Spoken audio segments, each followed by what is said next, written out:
So you'd like to become a metalsmith, but you're not sure where to start. It can be overwhelming and expensive. Let me share with you the most essential tools to get going.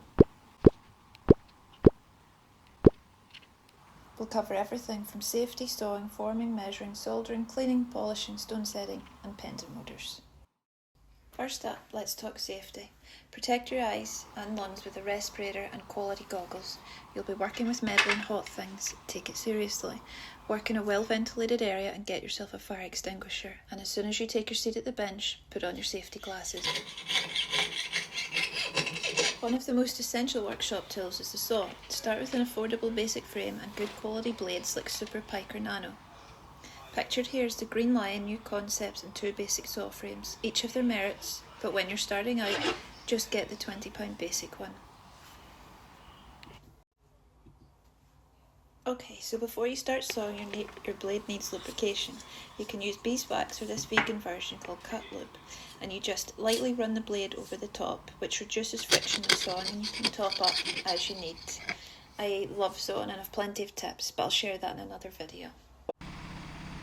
Next up is forming tools. A forming tool allows you to change the shape of the metal. At its most basic, that's pliers. Here's 3 sets: ring bending, straight nose and round. The yellow ones are for cutting solder strips. Pliers are essential and are a good investment as cheap ones warp quickly and break even faster. We're still in the forming section. You'll need 2 hammers to start. Get yourself a rubber mallet or rawhide mallet. This lets you move metal without making marks, and a ball peen hammer to allow you to texture and shape the metal. Now you need something to help you and your hammers shape the metal. This is where mandrels and steel blocks come in. Here we've got a hoop bearing mandrel that I also use for rings, a doming block for creating spherical shapes, a steel block for flattening or texturing, dapping tools, a metal punch with a V on it, and a set of letters to allow you to metal stamp words.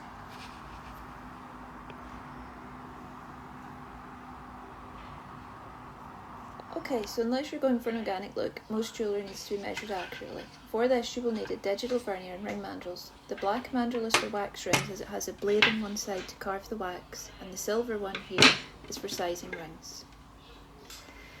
And now the exciting bit. Welcome to the soldering station. The absolute basics that you will need for soldering are a soldering brick, which come in various sizes, a borax and borax cone, a torch, I use the Dremel, a solder pick, a couple of pairs of right hand tweezers to allow you to do complicated jobs, and solder in a variety of hardnesses, and that includes solder paste for those fiddly jobs, and of course gas for your torch.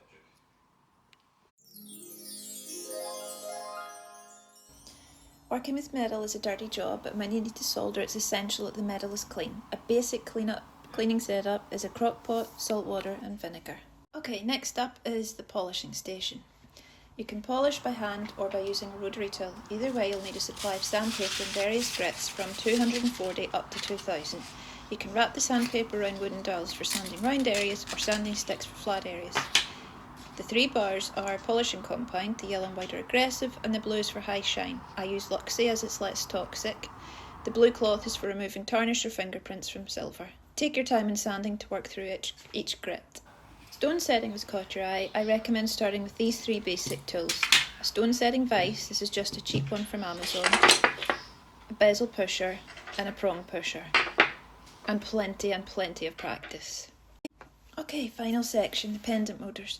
When I first started I got the Dremel 3000, and while it was good, it was noisy and not suitable for intricate work or long periods of use, but it is a really good starting point and it's not too expensive.